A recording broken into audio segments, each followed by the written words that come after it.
2025ல நீங்கள் எதிர்பார்த்த மாதிரி உங்களுடைய இன்வெஸ்ட்மெண்ட்ஸ் பர்ஃபார்ம் பண்ணாதனால 2026ல் நீங்கள் என்ன வித்தியாசமாக பண்ணலாம்? இல்லை இந்த வருஷம் நீங்கள் இக்விட்டியில் ஃபோக்கஸ் பண்ணணுமா அல்லது கோல்டு சில்வர் மாதிரி ப்ரெஷியஸ் மெட்டல்ஸில் ஃபோக்கஸ் பண்ணணுமா?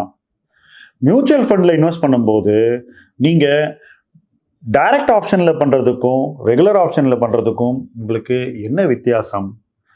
என்னென்ன சிஸ்டமில் என்னென்ன பெனிஃபிட்ஸ் இருக்குது? இடிஎஃப்ல இன்வெஸ்ட் பண்ணலாமா அல்லது இண்டெக்ஸ் ஃபண்டில் இன்வெஸ்ட் பண்ணலாமா? எது பெட்டர்? இது மாதிரி உங்களுக்கு நிறைய கேள்விகள் இருக்கும். இந்த கேள்விகளை நீங்கள் நேரடியாக எங்கிட்ட கேட்கலாம்.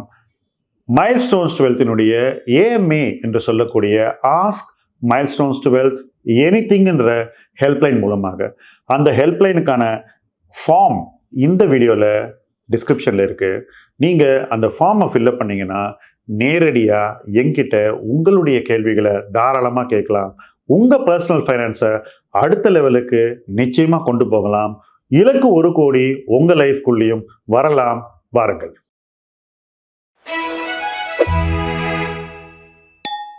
ஃப்ரெண்ட்ஸ், இன்னைக்கு முதலீட்டு களமில் நம்ம பேச போகிற தலைப்பு single income versus double income. ஒரு நபரினுடைய வருமானத்தில் மொத்த குடும்பமும் நடப்பது என்பது ஒரு சிங்கிள் இன்கம் ஃபேமிலி என்று நம்மால் சொல்லப்படுகின்றது. அதே சமயம் குடும்பத்தில் 2 பேர், கணவன் மனைவி 2 பேரும் சேர்ந்து சம்பாதிக்கும் போது அந்த குடும்பத்தை நம்ம டபுள் இன்கம் ஃபேமிலி அப்படின்னு சொல்கிறோம். ஒரு சிங்கிள் இன்கம் ஃபேமிலிக்கும் டபுள் இன்கம் ஃபேமிலிக்கும் இருக்கக்கூடிய முக்கியமான பொருளாதார வித்தியாசம் என்னன்னாக்கா, ஓவரால் இன்கம் பல தருணங்களில் டபுள் இன்கம் ஃபேமிலிக்கு அதிகமாக இருக்கிறது. ஏன்னா ஒருத்தரே செய்ய வேண்டிய வேலையை 2 பேர் செய்யும்போது, அதுவும் 2 பேரும் ஈக்குவலி குட்டாக இருந்தாங்கனாக்கா, நிறைய சம்பாதிக்கக்கூடியவங்களாக இருந்தால் அந்த குடும்பத்தினுடைய நிதி நிலைமை நிச்சயமாக பெட்டராக இருக்கும்ன்றதுல மாற்றுக்கருத்தே இருக்க முடியாது. அத்தகைய ஒரு குடும்பத்தை மேட்ச் பண்ணக்கூடிய அளவுக்கு ஒரு சிங்கிள் இன்கம் ஃபேமிலி இருக்கணும்னாக்கா, அப்போது அந்த பர்சன் அந்த அளவுக்கு நிதி ஈட்டக்கூடிய ஒரு ப்ரொஃபஷனலாக இருக்கணும். அவருடைய உயர்வு அந்த அளவுக்கு அவருக்கு நிதி ஆதாரத்தை விரைந்து கொடுக்க வேண்டும். இதுவும் நடக்கிறது. நிறைய குடும்பங்களில் ஒரு நபர் ஏர்னிங் மெம்பராகவும் இன்னொரு நபர் ஹோம் மேக்கராகவும் இருக்காங்க. சிங்கிள் இன்கமுக்கும் டபுள் இன்கமுக்கும் கிளியராக குவாலிட்டி ஆஃப் லைஃப்பில் நிறைய டிஃப்ரென்சஸ் இருக்கும். கண்டிப்பாக சிங்கிள் இன்கம் ஃபேமிலியில் இருக்கக்கூடிய பெனிஃபிட்ஸ் நிறைய டபுள் இன்கமில் இருக்காது. மாறாக டபுள் இன்கம் ஃபேமிலியில் இருக்கக்கூடிய ஃபைனான்ஷியல் பெனிஃபிட்ஸ் சிங்கிள் இன்கம் ஃபேமிலிக்கு இருக்காது. ஒரு சிங்கிள் இன்கம் ஃபேமிலி தன்னுடைய ஃபைனான்ஷியல் கோல்ஸ் எல்லாம் அச்சீவ் பண்ணணும்னாக்கா நிச்சயமாக பணத்தோட ரொம்பவே கேர்ஃபுல்லாக இருக்கணுங்கிறது என்னோடய ஃபஸ்ட்டு பாயிண்ட். முதல்ல ஒரு டபுள் இன்கம் ஃபேமிலியோடைய வாழ்க்கை தரத்தோட ஒரு சிங்கிள் இன்கம் ஃபேமிலி என்றைக்குமே கம்பேர் பண்ணக்கூடாது. ஏன்னா அவங்க நிறைய ஸ்பெண்ட் பண்ணக்கூடியவங்க. அந்த ஒரு ஸ்பெண்டிங் பவர் வரணும் தான் அவங்க லைஃப்பில் அவ்வளோ சாக்ரிஃபைஸ் பண்ணுறாங்க. ஆனால் நீங்கள் சில குவாலிட்டேட்டிவ் ஆஸ்பெக்ட்ஸ் உங்கள் வாழ்க்கையில் இருக்கணும், குழந்தைங்க இப்படி இருக்கணும், பெரியவங்களை இப்படி பார்த்துக்கணும், வீடு இப்படி நடக்கணும்னு மல்டிபிள் ரீசன்ஸ்னால தான் நீங்கள் சிங்கிள் இன்கம் ஃபேமிலியாக இருக்கீங்க. அந்த பெனிஃபிட்ஸ் உங்களுக்கு கிடைக்கும்போது நீங்கள் அந்த பெனிஃபிட்ஸ்க்காக சில ஃபைனான்ஷியல் ஹேபிட்ஸையும் உருவாக்கி கொள்ள வேண்டிய தேவை இருக்கிறது. மாறாக நீங்கள் ஒரு சிங்கிள் இன்கம் ஃபேமிலியாக இருந்துக்கிட்டு உங்களோட அதிகமாக சம்பாதிக்கக்கூடிய டபுள் இன்கம் ஃபேமிலியோட நீங்கள் வாழ்க்கை தரத்தை கம்பேர் பண்ணி மெயின்டைன் பண்ணணும்னு நினச்சிங்கனாக்கா உங்களுடைய வருங்கால வாழ்க்கை தரம் உறுதியாக பாதிக்கப்படும் என்பதை இந்த இடத்துல நான் பதிவு செய்ய விரும்புகிறேன். வெதர் நீங்கள் சிங்கிள் இன்கம் ஃபேமிலியாக இருக்கீங்க இல்லை டபுள் இன்கம் ஃபேமிலியாக இருக்கீங்க, யாராக இருந்தாலும் ஓய்வு காலத்தில் இன்கம் இல்லாமல் வாழ்க்கையை நடத்த வேண்டிய தேவை 2 பேருக்குமே இருக்கும். அப்போது ஓய்வு காலத்துக்கு தேவையான பணத்தை அதே அளவு நீங்கள் ஏற்படுத்தினா தான் இன்றைக்கி இருக்கக்கூடிய லைஃப் ஸ்டைலை அன்னைக்கு நீங்கள் தொடர முடியும். தொடர தேவை இருக்கிறது. ஏன்னா வயதாக நீங்கள் உங்கள் வாழ்க்கை தரத்தை குறைக்க முடியாது. நிறைய பேர் கூட்டணும்னு நினைப்பாங்க, ரிட்டையர் ஆகலாட்டும் இன்னும் நல்லா வாழணும்னு நினைப்பாங்க, அட்லீஸ்ட் குறைக்காமல் வாழணும் இல்லையா? ஸோ அந்த ரீதியில் பார்த்தாக்கா சிங்கிள் இன்கம் ஃபேமிலிஸ் பைசாவோட இன்னும் கேர்ஃபுல்லாக இருக்கணும், செலவோட இன்னும் கேர்ஃபுல்லாக இருக்கணும். ஒரு சிங்கிள் இன்கம் ஃபேமிலி ஒரு டபுள் இன்கம் ஃபேமிலியை மேட்ச் பண்ணி சேவிங் அண்ட் இன்வெஸ்ட்மெண்ட் பண்ணாக்கா நிச்சயமாக அந்த ஃபேமிலியுடைய ஓவரால் குவாலிட்டி ஆஃப் லைஃப், அந்த ஃபேமிலியை அச்சீவ் பண்ணக்கூடிய விஷயங்கள் எல்லாமே அதிகமாக இருக்கும். அதில் மாற்று கருத்தே இருக்க முடியாது. மாறாக ஒரு டபுள் இன்கம் ஃபேமிலி பண்ணக்கூடிய ஃபைனான்ஷியல் சேவிங் அண்ட் இன்வெஸ்ட்மெண்ட்டை விட வெகுவாக குறைவாகத்தான் ஒரு சிங்கிள் இன்கம் ஃபேமிலி பண்ணுதுனாக்கா அது அந்த குடும்பத்துக்கு நெடுங்காலத்தில் ஒரு பெரிய டிஸ்அட்வான்டேஜாக மாறிவிடும். நிறைய டபுள் இன்கம் ஃபேமிலிஸ் அந்த வருமானம் இருக்கிறதுனால வாழ்க்கை தரத்தை கொஞ்சம் அதிகமாகவே வச்சுக்கிறாங்க. அது அவங்களுடைய சாய்ஸ். அதான் நான் சொன்னேனே, நிறைய சாக்ரிஃபைஸஸ் இருக்கிறதுனால இந்த பயன்கள் அவங்களுக்கு கிடைக்குது. நிறைய சாக்ரிஃபைஸ் பண்ணுறதே இதை அனுபவிக்க தான். ஒரு ஸ்டெப் ஹையராக கார் வச்சுக்கிறது, ஒரு ஸ்டெப் ஹையராக சோஷியல் லைஃப் வச்சுக்கிறது, ஒரு ஸ்டெப் ஹையராக ட்ரெஸ் பண்ணுறது, ஒரு ஸ்டெப் ஹையராக எல்லாத்துலேயுமே இருக்கிறது. அதுக்காக தான் அவங்க இவ்வளவு சாக்ரிஃபைஸ் பண்ணி 2 பேரும் இத்தனை மணி நேரம் வேலை செய்து பணத்தை ஈட்டுகிறார்கள். அவங்களுக்கு அது முக்கியமாக படுது, செய்கிறாங்க. அப்படி செய்கிறவங்களோட நம்ம கம்பேர் பண்ணிக்கிட்டாக்கா நமக்கு அந்த நிதி ஆதாரம் இருந்தால் செய்யணும், இல்லைன்னா செய்யக்கூடாது. இதுதான் சிங்கிள் இன்கம் ஃபேமிலியில் இருக்கிறவங்க முக்கியமாக நினைவில் கொள்ள வேண்டிய ஒரு விஷயம். ஏன்னா நாளைக்கு ஒரு நாள் வேலை செய்யாமல் வாழ வேண்டிய ஒரு தேவை 2 ஃபேமிலிக்கு இருக்குது. அப்போது ஒரு ஃபேமிலி ரொம்ப வீக்காகவே விடக்கூடாது. அது மட்டும் இல்லை, ஏதோ ஒரு தருணத்தில் அந்த சிங்கிள் இன்கமுக்கும் ஏதோ ஒரு ரிஸ்க்கோ அல்லது அது குறையக்கூடிய ஒரு சூழ்நிலையோ அல்லது வளராமல் ஃப்ளாட்டாக ஆகக்கூடிய ஒரு காலகட்டமோ வந்ததுன்னா அப்போ அன்னைக்கு திருப்பி அட்ஜஸ்ட் பண்ணுறது ரொம்ப கஷ்டமாயிடும். அதனால தான் சிங்கிள் இன்கம் ஃபேமிலிக்கு தேவையான ஃபைனான்ஷியல் டிசிப்ளின் மிக மிக அதிகமானது. Clarity in quality of life, என்ன காஸ்ட் ஆஃப் லிவிங் இருக்கணும், எவ்வளோ சேவிங் இருக்கணும், எவ்வளோ இன்வெஸ்ட்மெண்ட் பண்ணணும், அந்த இன்வெஸ்ட்மெண்ட் எப்படி வளரணும், இதெல்லாம் சிங்கிள் இன்கம்க்கு ரொம்ப ரொம்ப கிரிட்டிக்கல். ஆனால் எல்லா நேரத்துலையும் ஒரு குடும்பம் இன்னொரு குடும்பத்தோட கம்பேர் பண்ணிக்கிறது, அவங்கள மாதிரி நம்ம வாழணும்னு நினைக்கிறது, அவங்களோட பெட்டராக இருக்கணும்னு நினைக்கிறது, இதெல்லாம் ஹியூமன் நேச்சர், இயல்பான விஷயங்கள். ஆனால் இந்த இயல்பான விஷயங்களை நான் அனுபவிக்கிறேன் அப்படின்னு சொல்லிட்டு இயல்புக்கு மாறாகவும் உங்களுடைய வருங்காலத்திற்கு எதிராகவும் நீங்கள் ஒரு வாழ்க்கையை வாழக்கூடாது. எது சரி, எது சஸ்டெயினபிள், எது நம்மளை ரொம்ப நாளைக்கு காப்பாற்றும், எது நம்மளுக்கு லாங் டேர்மில் கை கொடுக்கும், எதனால் நமக்கு நெடுங்கால பயன்கள் அதிகரிக்கும், இதையெல்லாம் தெளிவாக புரிந்து கொண்டு அந்த விஷயங்களோடு ஒத்து வாழ வேண்டும். அதுதான் சிங்கிள் இன்கம் ஃபேமிலிஸ் செய்ய வேண்டிய முக்கியமான ஒரு விஷயம். இப்போ டபுள் இன்கம் ஃபேமிலிக்கு வருவோம்.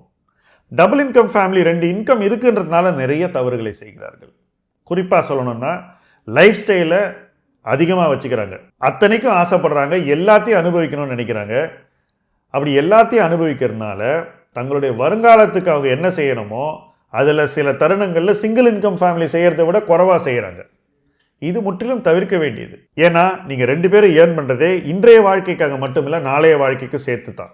ஆனால் நீங்கள் ஒட்டுமொத்த பயனையும் இன்றைய வாழ்க்கையிலே நீங்கள் யூஸ் பண்ணிட்டீங்கனாக்கா, செலவு பண்ணிட்டீங்கனாக்கா, நாளைய வாழ்க்கைக்கு நீங்கள் செய்யக்கூடிய விஷயங்கள் குறைவாக அமைகின்றன. பல தருணங்களில் டபுள் இன்கம் ஃபேமிலிஸினுடைய ஃபைனான்ஷியல் சேவிங் அண்ட் இன்வெஸ்ட்மெண்ட் பார்க்கும்போது அது சிங்கிள் இன்கம் ஃபேமிலியோட கம்பேர் பண்ணும்போது கிட்டத்தட்ட அவங்களுடைய வாழ்க்கை முயல் ஆமை ரேஸில் வரக்கூடிய முயல் மாதிரி தான் இருக்குது. ஏன்னா அவங்க இன்னொருத்தரோட பெட்டராக பண்ணுறோன்ற அந்த தைரியம் தான் அவங்கள தவறே செய்யுது.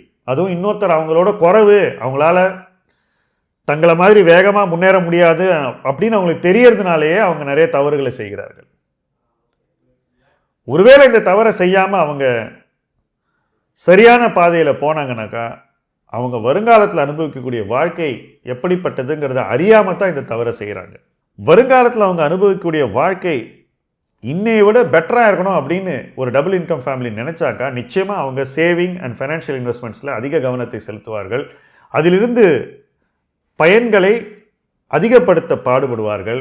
அந்த பயன்களை காப்பாற்றி வருங்காலத்திற்காக வைத்து வளர்ப்பார்கள். டிலேட் கிராட்டிஃபிகேஷன் அப்படின்னு ஒரு கான்செப்டை நான் தொடர்ந்து சொல்லிட்டு வரேன். அதாவது பயன்களை தள்ளி அனுபவிப்பது. உதாரணத்துக்கு ஒரு நல்ல டிவிடெண்ட் வருது வருஷத்துக்கு, அந்த பணத்தை அந்த வருஷமே டிவி வாங்க யூஸ் பண்ணிடக்கூடாது. அதை மறுபடியும் காம்பவுண்ட் பண்ணி 3-4 வருஷம் கழித்து இன்னும் பெரிய தொகையாக ஆக்க வேண்டும். ஏன்னா 3-4 வருஷம் கழித்து டிவி அவசியமாங்கிறதே கேள்விக்குறியாக எனக்கு தெரிகிறது. ஏன்னா எல்லாருமே ஃபோன்லேயும் டேப்லெட்டு தான் எல்லாத்தையும் பார்க்குறோம். அப்படி இருக்கிறச்சே எதுக்கு டிவி? அவசியம் இருந்தால் வாங்குங்க, அல்லது இப்போ இருக்கிற நல்லா இருந்தால் அதே யூஸ் பண்ணலாம். புதுசாக மாடல் வந்திருக்குன்றதுக்காக எதையுமே மாற்ற தேவையில்லை. ஸோ இந்த மாதிரி வருங்காலத்திற்கு என்ன செய்ய முடியுமோ அதை செய்வதும் நிகழ்காலத்தில் நுகர்வை கட்டுப்படுத்தி கொண்டு அந்த பணத்தை வருங்காலத்திற்கு வளரச் செய்வதும் தான் டிலேட் கிராட்டிஃபிகேஷன். ஸோ இதில் முக்கியமாக எல்லாருமே நினைவில் கொள்ள வேண்டிய ஒரு விஷயம் என்னென்னா, நிகழ்கால வாழ்க்கையை கட்டுக்கோப்பாக வாழ்ந்து வருங்கால வாழ்க்கைக்கு இன்னும் அதிகமான நிதி ஆதாரத்தை திரட்டுவது. இதுதான் நம்ம எல்லாருக்குமே இருக்கக்கூடிய தேவை. இதுதான் நம்மளுடைய மிஷன், இதுதான் நம்மளுடைய கோல். அது சிங்கிள் இன்கம்மாக இருந்தாலும் டபுள் இன்கம்மாக இருந்தாலும் எல்லாரும் செய்ய வேண்டிய ஒரு விஷயம். பல தருணங்களில் ஒரு single income family double income ஃபேமிலியோட அதிகமாக கூட வருங்கால நிதி ஆதாரத்தை உருவாக்கி பயனடைகிறார்கள். ஆனால் ஒரு டபுள் இன்கம் ஃபேமிலி அதை எளிதில் செய்வதற்கு அவர்களுக்கு வாய்ப்பு இருக்கிறது, இருந்தும் பல தருணங்களில் அவர்கள் தவறுகிறார்கள். ஸோ அந்த வாய்ப்பு இருக்கிறவங்க இதை கொஞ்சம் யோசித்து வருங்காலத்துக்கு என்ன செய்யணுமோ அதை முழுமையாக செய்து வருங்காலத்தை இன்னும் நன்றாக அனுபவிக்க வேண்டும் என்பதுதான் என்னுடைய முதல் பாயிண்ட். ஒரு சிங்கிள் இன்கம் ஃபேமிலி என்றைக்குமே ஒரு டபுள் இன்கம் ஃபேமிலியோட காஷியஸாக இருக்கணும், பணத்தோட வாழ்க்கை தரத்தோட, அப்படிங்கிறது என்னுடைய செகண்ட் பாயிண்ட். 2 பேருக்குமே ஈக்குவல் ஆப்பர்ச்சுனிட்டி இருக்குது. பணக்காரனாகி ஃபேமிலியோட ஃபைனான்சியல் ஸ்டேட்டஸை உயர்த்தி நன்றாக வாழ்ந்து காட்டுவதற்கு 2 பேருமே ஈக்குவலாக பண்ணணும்னாக்கா வாழ்க்கை தரத்தை யார் எங்கே வைத்துக்கொள்ள வேண்டும்ன்றதுல தெளிவு இருக்க வேண்டும். இன்னைக்கு இருக்கிற குவாலிட்டி ஆஃப் லைஃப் தான் நாளைக்கு உங்களுடைய நிதி ஆதாரத்தை பாதிக்கக்கூடியது. இது 3வது பாயிண்ட். 4வது, யார் எந்த இடத்தில் எப்படி வாழ வேண்டும் என்பதை நம்ம தான் தீர்மானிக்கணும். அதை மற்றவங்க தீர்மானிக்கக்கூடாது. மற்றவங்க தீர்மானிக்கிற இடத்துல நம்ம லைஃப் ஸ்டைல் இருக்கக்கூடாது. நம்ம விரலுக்கு ஏற்ற வீக்கம் தான் நம்ம என்றைக்கும் வச்சுக்கணும். அப்போ தான் நம்மளுடைய ஃபைனான்ஷியல் லைஃப்பில் நம்ம ஃபுல் பொட்டென்ஷியலை அடைய முடியும். ஒருத்தர் 1 லட்சம் சம்பாதிக்கிறாருன்னா அதை வச்சுக்கிட்டு எப்படி ஒரு சேஃப் ஃபைனான்ஷியல் ஃபியூச்சரை ஏற்படுத்துறது அப்படின்னு அவர் யோசிக்கணும். பக்கத்து வீட்டுக்காரங்க 2 பேரும் சேர்ந்து 2 லட்சம் சம்பாதிக்கிறாங்கன்றதுக்காக இவர் 1 லட்சம் சம்பாதித்து வச்சுட்டு இந்த 2 லட்சம் சம்பாத்தியத்தோட போட்டி போடக்கூடாது. ஸோ காம்பீட் பண்ணக்கூடாது அப்படிங்கிறது அடுத்த விஷயம்.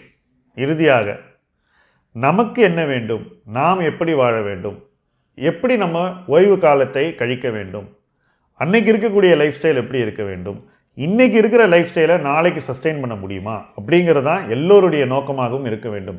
லைஃப் ஸ்டைலை கரெக்டாக சஸ்டெயின் பண்ணாலே ரொம்ப நாளைக்கு, அதுவும் வாழும் காலம் வரைக்கும் யாரையும் நம்பாமல் சொந்த நிதி ஆதாரத்தை நம்பி ஒருத்தர் ஒரு லைஃப் ஸ்டைலை வாழ முடியும்னாக்கா அது அவங்களுடைய வாழ்க்கைக்கு வெற்றி அப்படின்னு நான் சொல்லுவேன். ஸோ சிங்கிள் இன்கமோ டபுள் இன்கமோ உங்கள் லைஃப் ஸ்டைலை கரெக்டாக செட் பண்ணி உங்கள் லைஃப்பை நீங்கள் நல்லபடியாக நடத்தணும்.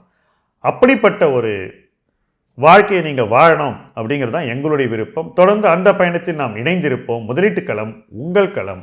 நன்றி.